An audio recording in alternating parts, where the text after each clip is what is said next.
उनका क्या है, एक पाठ है। जिस विद्यार्थी को ये चीज़ें ज़्यादा अच्छी लगेंगी, छोटी छोटी बातों के लिए अपना दिमाग ख़राब कर लेगा, कभी कुक से झगड़ा कर लेगा। अच्छा, कुक का कुछ नहीं जाना है, क्यों भैया? क्यों? उसका तो डेली का काम है। नुकसान किसका है? हमारा है। बोलो, है कि नहीं है? इवन कॉमन सी बात मैं आपको बताता हूँ, छोटी सी बात आपको, कि जैसे कुक है, उसे लड़ लिया झगड़ लिया तो नुकसान फिर भी अपना ही है। वो कैसे? वो आज डिप्रेशन में खाना बनाएगा तो वो भी ऐसे ही बनाएगा। यस या नो?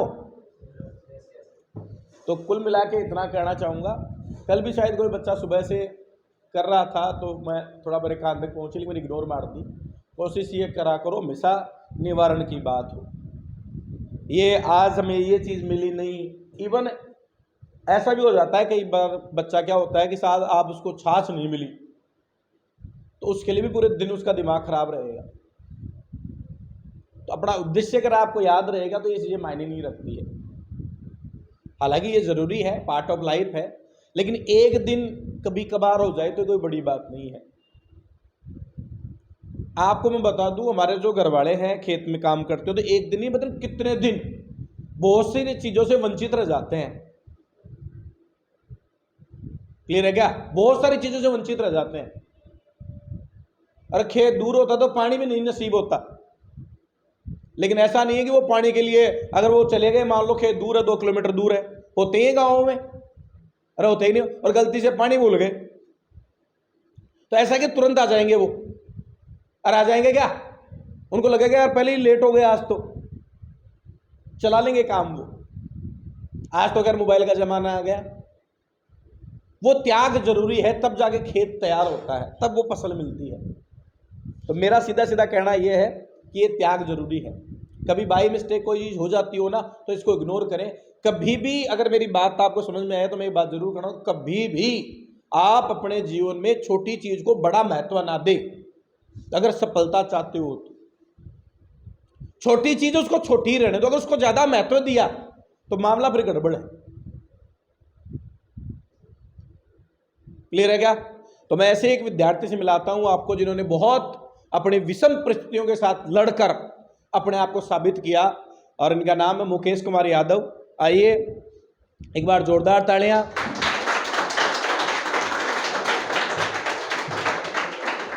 यह है मुकेश कुमार, और इन्होंने इतनी विषम परिस्थितियों के साथ लड़कर अपने आप को खड़ा किया कि मैं आपको बता नहीं सकता सर। मैं छोटी सी कहानी मैं बताता हूं। इवन एक बार ये मेरे मामा जी के यहाँ, मेरे मामा जी हैं, ननिहाल है, मेरे मामा का लड़का है। और होता क्या है, ये किसी स्कूल में पढ़ाता था, एग्रीकल्चर वगैरह। क्या पढ़ा रहे थे उस टाइम? एग्रीकल्चर पढ़ा रहा था। तो इवन एक बार मैं गांव गया, तो मैंने ननिहाल गया, तो मैंने पूछा, मेरे मम्मी के बड़े पापा के पुत्र के पुत्र हैं ये, तो मैंने पूछा यार मुकेश क्या कर रहा है? तो यार ऐसे ऐसे मैं कोई स्कूल में पढ़ा रहा हूँ। तो मैंने कहा यार इससे काम चल जाएगा? कि काम तो नहीं चलेगा, तो क्या करूँ? तो मैंने चले एक काम करते हैं, तू यार तैयारी कर ले। इसने मुझे बताया कि यार मैं सुपरवाइजर में 1 नंबर से कितने पॉइंट उसमें तो हो गया था मेरा। 2016 की तो वैकेंसी थी कृषि सुपरवाइजर, उसमें हो गया था, लेकिन वो वैकेंसी चली गई कोर्ट में, तो उसमें से 250 पद है, ख़त्म कर दिया, तो मैं बाहर हो गया उसमें। पहले ट्रेस्ट इसने कहा यार मेरा डॉक्यूमेंट्स वगैरह सब क्लियर था, उसमें टोटल हो गया था, ज्वाइनिंग बाकी थी उसमें, लेकिन फिर बाहर कर दिया गया, 250 पद हटा के। तो उसके बाद में मैंने कहा मुझे यार तू क्या काम कर, जेविनल जो आती है, जो अपने लाइनमैन की आती है, इसकी तैयारी कर ले। इसके पास ITI डिग्री थी। इसने यार इसका तो कुछ पढ़ नहीं रखा। मैंने कहा तैयारी करने से सब हो जाएगा। तो इसने मुझे कहा कि यार चलो ठीक है मैं चलता हूं, लेकिन मैं यही तैयारी कर सकता हूं, मेरा आर्थिक बजट बहुत दिक्कत है। मैंने कहा ठीक है कोई बात नहीं, आर्थिक बजट देख लेंगे अपन। इसने आया और वास्तव में पूरी मेहनत के साथ तैयारी की, और मुझे 2000 कौन सी भर्ती थी वो? 2018 की। 18 की भर्ती। आपके नंबर कितने आए? 72 मार्क्स आए। उससे पहले कट ऑफ कितनी गई थी? उससे पहले गई थी 64 गई थी। इसके नंबर थे 72 पिछली वैकेंसी में। तो हम श्योर हो गए कि यार ज्यादा बढ़ेगी तो 2 बढ़ जाएगी, 3 बढ़ जाएगी, 4 बढ़ जाएगी। लेकिन उसमें भी पॉइंट कितने से रहे? 0.3 से रहा। 0.3 से ये फेल हो गए। अच्छा, जिस दिन रिजल्ट आया ये 0.3 से फेल हुआ, हमारा अपना हॉस्टल है वो बहरू सर्कल भी हुआ करता था उस समय, तो 0.3 से जब फेल हुआ तो इसने बड़ा ही उदास हो गया कि यार अब तो मेरे पास कोई ऑप्शन नहीं बचा। उसी टाइम मैं आपको बताऊं एक वैकेंसी आई थी लोको पायलट की, तो मैंने कहा यार तू एक काम कर, तू लगा रहे, हार मत मान कि नहीं यार ये तो मुझे अभी भी याद है वो जब मैंने जिक्र किया पहली बार, इसमें तो आइज़ की दिक्कत है, कलर विजन वगैरह कई चीज़ें होती है, लोगों में मेरा नहीं हो सकता, बहुत सारी प्रॉब्लम्स उसने बताई। मैंने कहा ऐसी कोई बात नहीं है, आप लगे रहो, एक बार और मेहनत करो, लास्ट चांस समझ के मेहनत करो। और इन्होंने वास्तव में वो मेहनत करी और एक साथ उस टाइम जो वैकेंसी, जैसे अब वैकेंसी आने वाली है, लोको में 2 वैकेंसी होती है, तो लोको पायलट होती है, टेक्नीशियन होती है, दोनों में इन्होंने अपने आप को प्रूव किया। अच्छा, इससे पहले राजस्थान पुलिस में इनका सिलेक्शन हो गया था यही हॉस्टल में उसी टाइम, लेकिन उसमें हाइट में निकल गए, हाइट कम पड़ गई। लेकिन वो कहता है ना कि साहब जो लगातार रहेगा वो गारंटेड सफल होगा, और इन्होंने अपने आप को प्रूव किया। और वर्तमान में इनकी पोस्टिंग आई थी चेन्नई, अभी वर्तमान में ये कोलकाता थी, कोलकाता, अभी दिल्ली आ गए, ट्रांसफर करवा दिल्ली ट्रांसफर होकर दिल्ली आ गए। और दिल्ली से मेरे यहाँ जो ट्रैक है, हमारा जो ट्रैक है बिल्कुल 1 किलोमीटर दूर है, सीधी वहां से गाड़ी आती है सर, जब चाहे घर, बढ़िया नौकरी। और घर की स्थिति ऐसे थी, मेरे हिसाब से 2, 2.5, 3 बीघा जमीन होगी, इतनी जमीन है, पापा के घुटनों में पैन, दिक्कत, खेती हो गई खत्म। अगर ये सिलेक्ट नहीं होते तो मैं कहता हूं हालत खराब थी साहब, लेकिन आज अपने आप को प्रूव किया। और ये चीजें इसीलिए उजागर कर रहा हूं, अभी तो इसको लगभग बढ़िया नौकरी है, बढ़िया सैलरी है, बढ़िया शानदार मकान बना लिया, सब चीजें हो गई, ये सिर्फ एक वजह से वो थी साहब नौकरी। हम मिडिल वर्ग के लिए नौकरी एक वरदान से कम नहीं है भैया, लेकिन ये वरदान उसी को मिलेगा जो हारेगा नहीं। आप सोच लो, सुपरवाइजर 1, जेविनल 2, राजस्थान पुलिस 3, फाइनल सिलेक्शन के बाद तब जाके चौथी प्रयास में नौकरी मिली। तो एक बार मैं पुनः 2 जोर से आपसे उम्मीद करता हूं कि जोरदार तालियां हो। और अब मैं मुकेश से कहूंगा, आप क्या कहोगे आदर्श गुरुकुल और इस परिवार के बारे में, क्या आप कहना चाहोगे? आपने अच्छा अनुभव रखते हो, आपने टीचिंग भी करवाई है, कि यहाँ आने के बाद में क्या एटमॉस्फेयर देखा, क्या खास आपको लगा? नमस्कार दोस्तों, सर ने जो अभी बताया, सर ने जो बताया उससे भी ज़्यादा स्ट्रगल में कर चुका हूँ लाइफ में। लगातार 6 साल तक तैयारी की है मैंने। सर ने जैसे बताया, जो आपके साथी है राजेंद्र, जो उस स्कूल में जो पढ़ता था उसी में मैं पढ़ाता था, उससे पूछना आप। वो मेरे अंकल की स्कूल थी और दूसरी स्कूल में मैं एग्रीकल्चर पढ़ाता था। तो उस समय क्या हुआ, सर से मेरी मुलाकात हुई, ये गाँव आए हुए थे, तो उन्होंने बोला कि यार ऐसे तो काम नहीं चलेगा, और आपको ही पता है कि गाँव में क्या देते हैं स्कूलों में, कोई 8-10 हज़ार, तो उससे काम नहीं चलेगा लाइफ में। तो अब आगे पढ़े तो पढ़ने के लिए क्या चाहिए? पैसे। तो कुछ तो है परिवार जो आराम से पढ़ा सकते हैं, कुछ परिवार ऐसे भी हैं जो नहीं पढ़ा सकते। तो सर का नेचर ऐसा है कि कोई भी बंदा कैसा भी हो उसकी हर प्रकार से हेल्प करते हैं। तो सर ने बोला पैसों की कोई दिक्कत नहीं है, जैसा बने वैसा दे देना, नहीं बने तो मत देना। तो मैं इनकी मान के स्कूल छोड़ दिया और यहाँ आ गया। उस वक्त मैंने जो 2016 में सुपरवाइजर हुई थी वो कैंसिल हो गई, तो उसके बाद मैं पढ़ाने लगा था, क्योंकि सिलेक्शन तो होना नहीं है और हम कुछ करते हैं, क्योंकि गरीबी इतनी थी कि घर में कुछ भी आता था तो मैं जो लाता था वही उसी से आता था।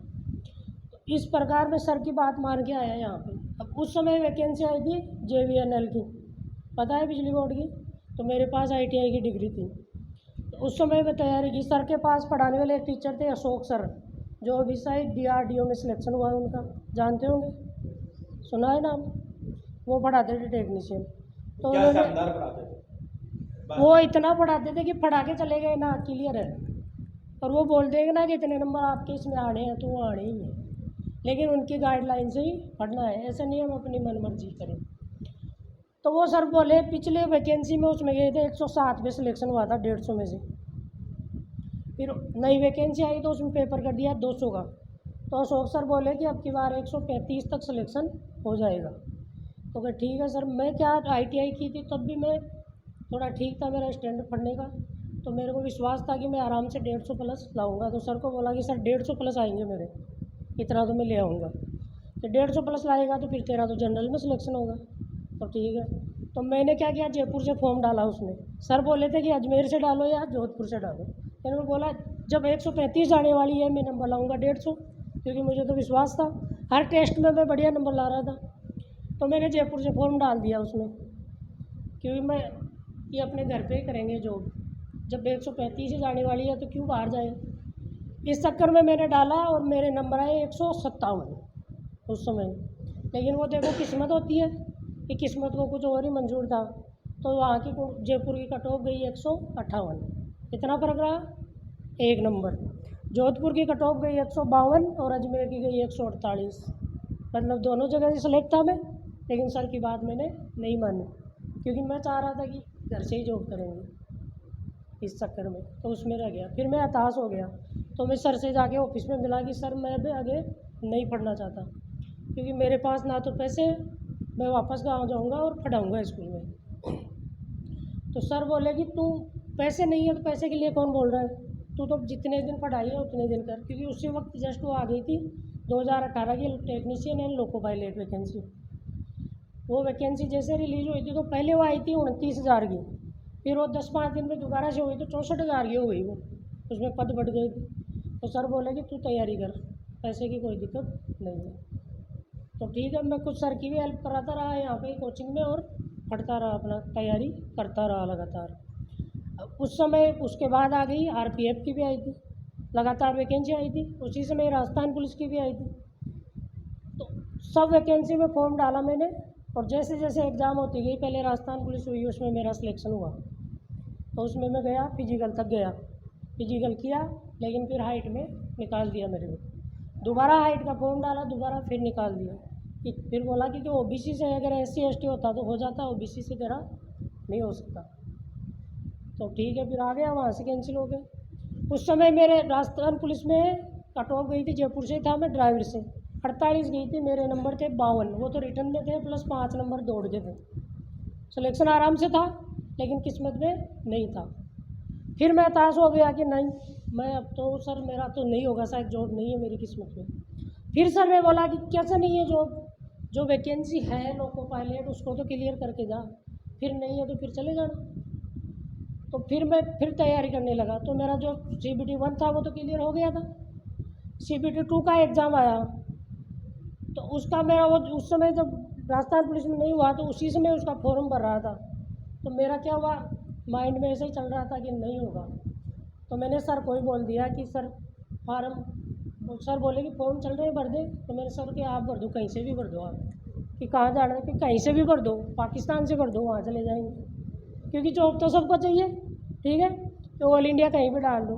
तो सर ने, और मेरे एक अंकल का लड़का है विकास, जो है ये सब जानते हैं, यहाँ पढ़ता था पहले, उसका भी रेलवे में हुआ है, उन्होंने क्या किया, वहाँ से भरा मेरा ईस्टर्न रेलवे से।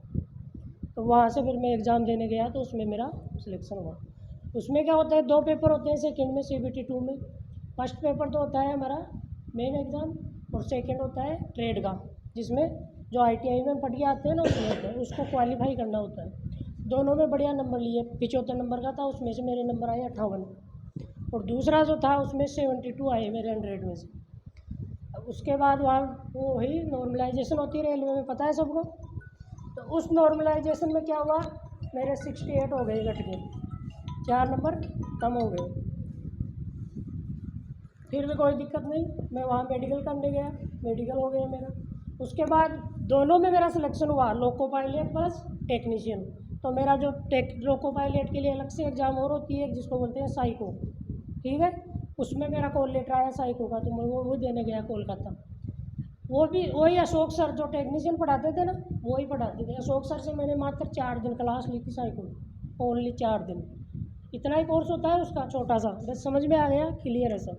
4 दिन में मेरे समझ में आ गया, सब क्लियर है, देने गया। 30 नंबर का पेपर था, 30 में से 24 नंबर आए मेरे उसमें, साइको भी क्लियर। लेकिन उसके बाद उसमें क्या होता है, लोको पायलट में 6/6 चाहिए आँख।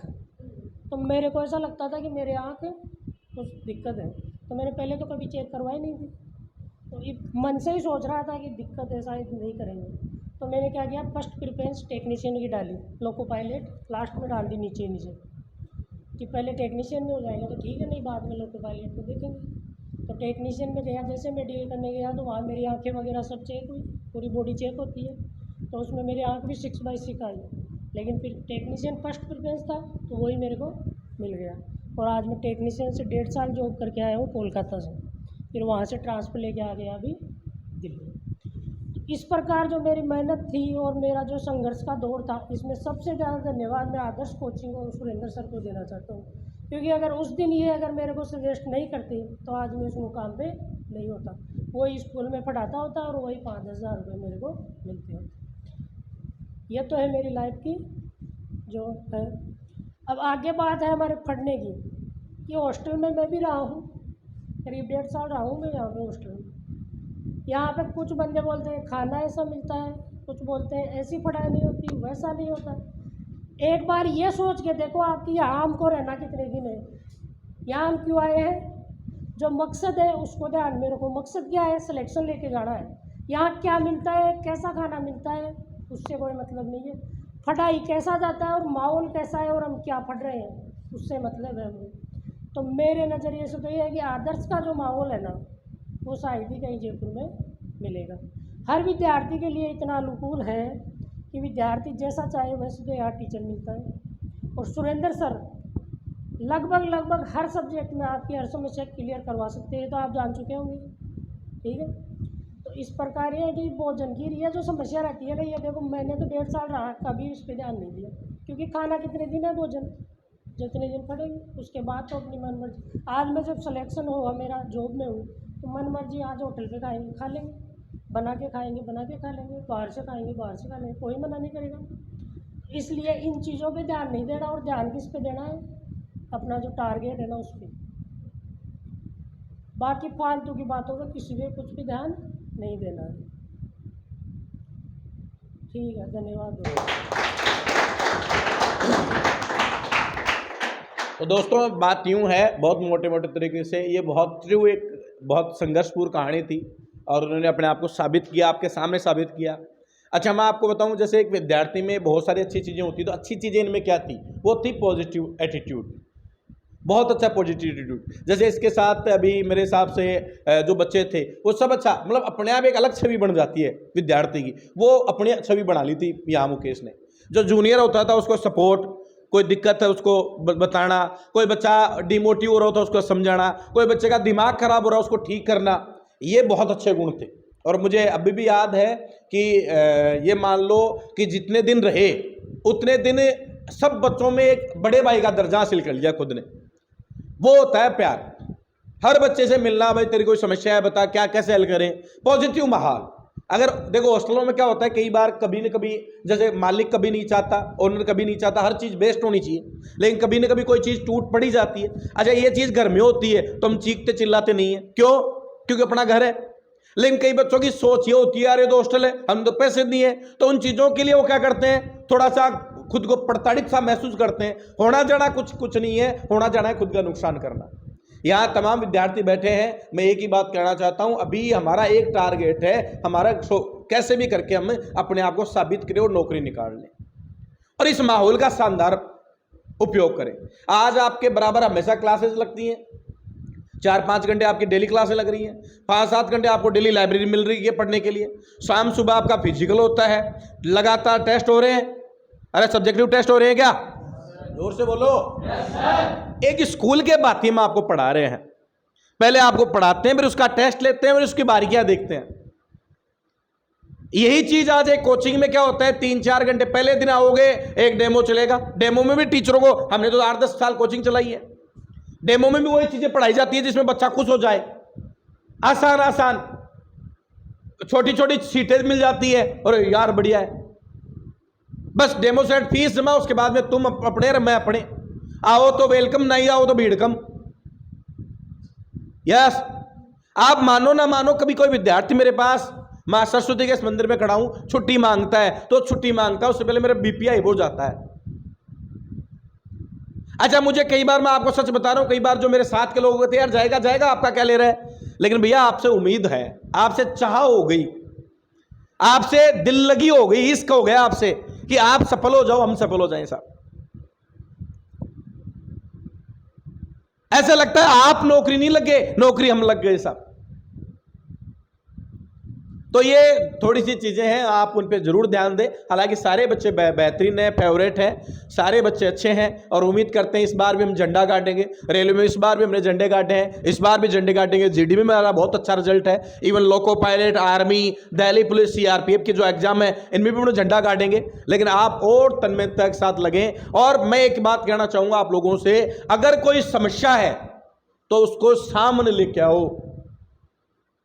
निवारण तभी होगा। तो एक बार जोरदार मुकेश के लिए तालियां, एक बार और तालियां। धन्यवाद इनका कि उन्होंने समय दिया और आए। ये सर वो मिठाई उठाई माड़ा वगैरह वो लेके आओ, स्वागत करेंगे, फिर आपको मिठाई उठा खिलाएंगे। तो thank you very much, good luck, धन्यवाद, जय हिंद।